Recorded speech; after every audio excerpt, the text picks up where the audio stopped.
Alors voilà, on se retrouve pour mon premier podcast. Je me suis un peu présentée tout à l'heure dans l'épisode 0, la crocheteuse qui n'aimait pas être filmée. Voilà, donc maintenant je vais vous proposer un petit peu comment vont se dérouler en fait mes petits épisodes. Donc ils sont jamais très longs, hein, 5-10 minutes grand max.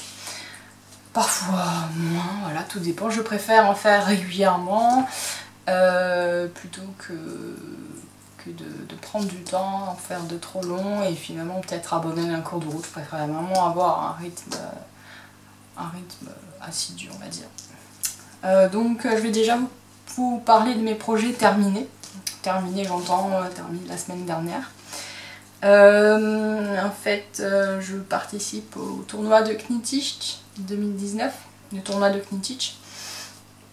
C'est sur Ravelry en fait, donc c'est un tournoi autour d'Harry Potter. Où le but c'est de rejoindre donc une des 4 maisons de Poudlard et de crocheter, de tricoter le plus long métrage possible pour sa maison. Donc moi j'ai rejoint Serre d'Aigle parce que j'adore le bleu, parce que tous les tests m'envoient chez Serre d'Aigle, donc pour moi c'était une évidence. Et donc en attendant le tournoi de Knittich qui commence je crois le 11 septembre, il y avait un cal sur le thème des vacances avec les Weasley en Égypte. Donc du coup je participe avec 2 projets. Le premier donc, que je viens de terminer, je vais vous le montrer. Voilà, c'est un petit cache-pot pour mon aloe vera qui tire un petit peu la tronche. Ça fait longtemps que je l'ai. Et puis comme le pot en fait me plaît pas vraiment, il est un peu basique on va dire, ça fait un peu un aspect poterie, je voulais vraiment l'habiller. Du coup j'ai choisi, j'avais de la laine Drops, Paris Drops encore dans mon stock. Du coup je me suis dit c'est l'occasion parce que le coton collait assez bien avec le cal en fait. Voilà, donc je sais pas si vous avez vu, donc il y a des changements de couleur en fait, à chaque fois j'ai changé de fil, je suis partie en fait d'une couleur un peu stable, un jaune très pâle, après un petit rose pêche comme ça, avec un jaune un peu doré, jusqu'à un orange. Donc par contre, donc, le modèle que j'ai utilisé c'est aussi un modèle de Drops, sauf que la bordure me plaisait pas, donc j'ai un peu fait ma propre bordure, voilà. Donc ça c'est mon projet terminé. Ensuite, je vais vous parler de mes encours. Alors, j'ai toujours beaucoup d'encours, pour la simple et bonne raison que j'ai un long encours en fait qui va me durer plusieurs mois et d'autres petits qui viennent s'ajouter progressivement. J'essaye de ne pas en avoir trop à la fois, mais c'est vrai que c'est un peu délicat parce que par exemple en fait, je me marie l'année prochaine. J'ai commencé à faire des fleurs pour mon bouquet de mariée. C'est vrai que comme le motif est assez redondant, si je crochette que ça, je vais devenir dingue. Donc c'est pour ça que j'ai d'autres projets aussi sous le coude. Donc je vais vous montrer là ce que ça donne. Donc j'ai une petite pochette comme ça. Je mets mes petites fleurs terminées. Donc c'est des grandes bandelettes comme ça. Crocheter c'est vraiment très simple. C'est une maille chaînette avec des brides. Et après... c'est l'espace de brides et le nombre de brides qui font que ça va faire les petites pétales. Donc j'ai pris, comme mon mariage est un thème un peu pastel, j'ai beaucoup de couleurs pâles. Et j'attends en fait encore d'acheter le coton blanc pour faire des fleurs blanches pour agrémenter aussi le bouquet. Donc voilà, donc à la base ça fait une bandelette comme ça. J'ai collé des perles sur des pics à brochettes, tout simplement. Et en fait, je colle ma bandelette autour de la perle. Et donc ça va me faire une jolie petite fleur comme ceci.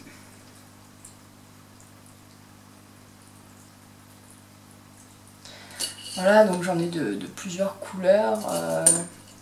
J'ai aussi essayé plusieurs laines. J'avais une laine qui me plaisait vraiment beaucoup, qui est un peu plus épaisse. Voilà. Donc voilà ce que ça donne. Bon, je trouve que c'est pas si mal que ça. Après je verrai à la fin pour l'agencement du bouquet, c'est pour ça que j'en fais plusieurs. Je teste plusieurs types de laine, même si je préfère le rendu avec le coton fin, le coton câble. Donc pour l'instant, voilà, c'est l'état de mon bouquet actuel. Et donc j'ai encore un certain nombre de fils à rentrer dans d'autres fleurs et il faudra encore que je les colle.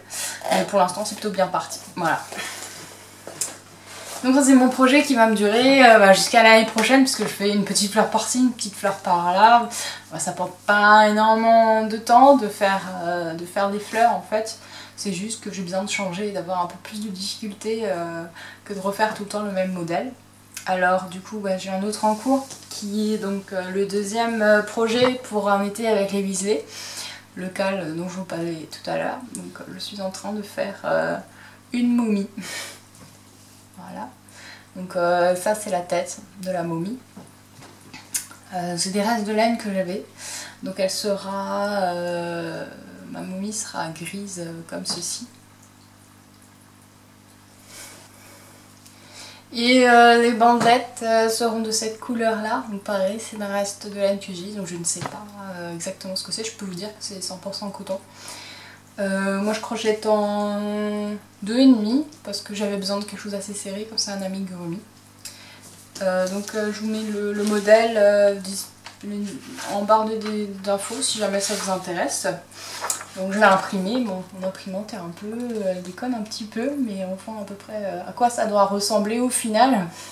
Donc ouais, j'aime beaucoup, je me suis dit ça va vraiment être sympa, c'est un nouveau défi pour moi parce que c'est vrai que l'assemblage c'est pas trop mon fort et je me suis dit les petites bandelettes ça va un petit peu me faire de l'exercice. Donc j'ai un troisième en cours. J'essaie de ne pas en avoir plus parce que sinon ça va pas être possible. Mais là ça c'est mon en cours. C'est un projet avec une seule pelote. Généralement j'essaie d'avoir le plus gros projet que je traîne, de l'avoir qu'avec une seule pelote pour éviter déjà les chambres en fil parce que j'aime pas trop rentrer les fils. Mais aussi pour pouvoir emmener mon projet aux rencontres tricot-crochet que je participe dans ma ville une fois tous les 15 jours. Du coup c'est plus facile à transporter. Voilà. Donc je suis en train de faire le châle Kali. Donc pareil, je vous montrerai le lien en description si ça vous intéresse, j'ai trouvé sur Ravelry aussi. En fait, pour la petite histoire, j'avais le fil déjà. Je l'ai acheté lors de mes vacances à Paris, j'ai craqué. Voilà, donc c'est un super beau fil comme ça. La laine c'est Shippies, c'est la Whirl. Donc elle est 60% coton, 40% acrylique. C'est 215 à 225 grammes pour crocheter 1000 mètres dans mon cas. Donc en fait j'ai cherché sur Ravelry tous les modèles que je pouvais crocheter avec 1000 mètres de longueur et en 3,54. Et c'est là que je suis tombée en fait sur de nombreux châles, dont celui-là qui c'était vraiment un coup de cœur parce que j'adore la forme, ça fait un peu moins châle qu'on a l'habitude de voir en fait. Donc oui, alors la couleur c'est Minty Black Velvet. Voilà. Donc ça part d'un bleu turquoise et que ça va finir en noir. Alors, mon châle. Alors c'est une grande aventure parce que j'ai déjà dû entièrement le défaire et je l'ai recommencé. Donc comme vous allez pouvoir le voir, je suis en train de perdre une maille.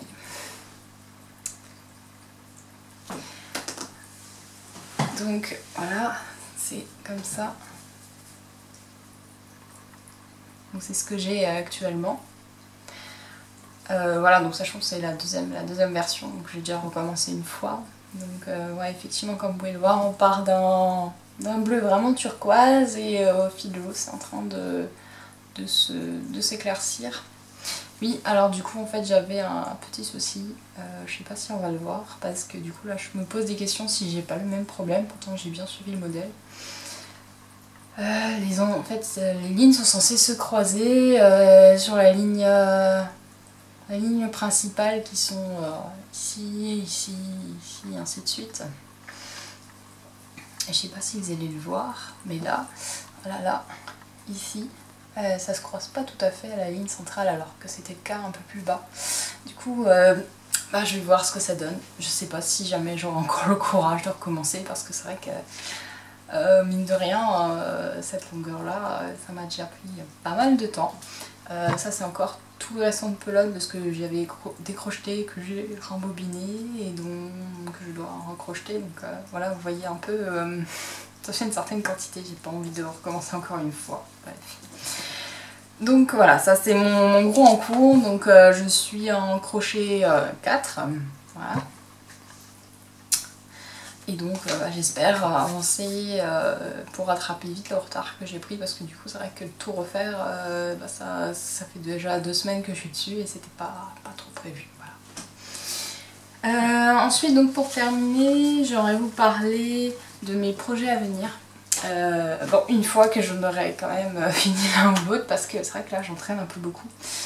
Bon, je sais qu'on est qu'en août, mais je pense déjà aux projets hivernaux.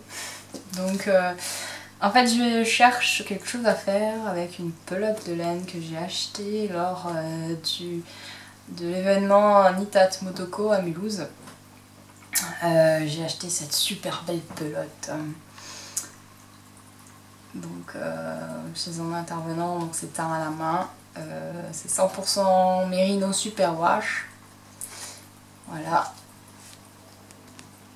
Et j'ai vraiment eu un coup de cœur pour cette pelote, mais sans réfléchir à ce que j'allais pouvoir en faire. C'était vraiment, la couleur elle me plaisait, il fallait que je la prenne, il fallait que je l'achète, donc c'est ma première pelote teinte à la main, c'est mon premier écheveau que j'achète. Donc voilà, j'aimerais un projet qui soit à la hauteur. Donc pour l'instant, en fait, je pensais à des mitaines.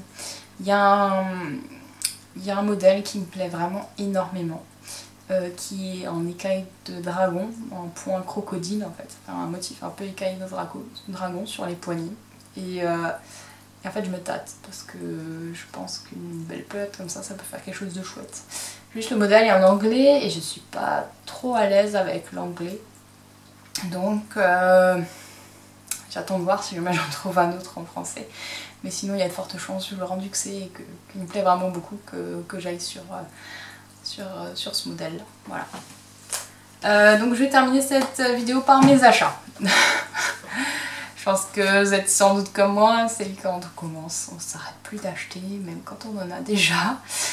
Et même quand on n'en a pas besoin, et bah, c'est une drogue quoi, c'est un plaisir aussi à chaque fois de découvrir une nouvelle pelote. Et là, la dernière fois, je suis allée chez Action. J'ai vu pas mal de podcasteuses qui achetaient aussi des laines chez Action. Et en fait, donc du coup, j'y suis allée un peu par hasard. Je me suis dit pour le mariage, je trouverais peut-être des petites choses à faire assez sympathiques. Et donc, bah, j'ai fait un petit tour par le rayon laine. Et voilà, donc j'ai acheté 2 pelotes de Amazing Cake. J'ai vu certaines d'entre vous faire des choses vraiment top avec et je me suis dit bah il me les faut en plus, bah, je crois que c'est aussi presque, c'est 95% coton. J'adore le rendu et franchement je les trouve vraiment top. Voilà. Donc bah, je sais pas encore ce que je vais en faire. Si vous avez des idées, n'hésitez pas. Si vous les avez déjà travaillées, n'hésitez pas aussi à me dire qu'est-ce que vous en avez fait, moi je suis curieuse. Ça m'inspirera peut-être pour savoir ce que je vais bien pouvoir en faire. Voilà, donc c'est tout pour cette fois-ci. Finalement, mon podcast sera peut-être quand même assez long, mais bon, j'espère que pour vous ce sera intéressant, que vous prendrez du plaisir à me regarder et que ça vous permettra peut-être d'échanger sur le sujet, que ça vous fera plaisir de trouver un podcast 100% crochet, parce que moi ça me tenait à cœur d'en faire un, parce que j'en avais pas trouvé vraiment qui parle que de crochet. Voilà. Alors bah, je vous remercie d'avoir regardé cette vidéo. Je vous invite à vous abonner si vous voulez avoir les notifications pour les prochaines. Et donc du coup je vous dis à bientôt.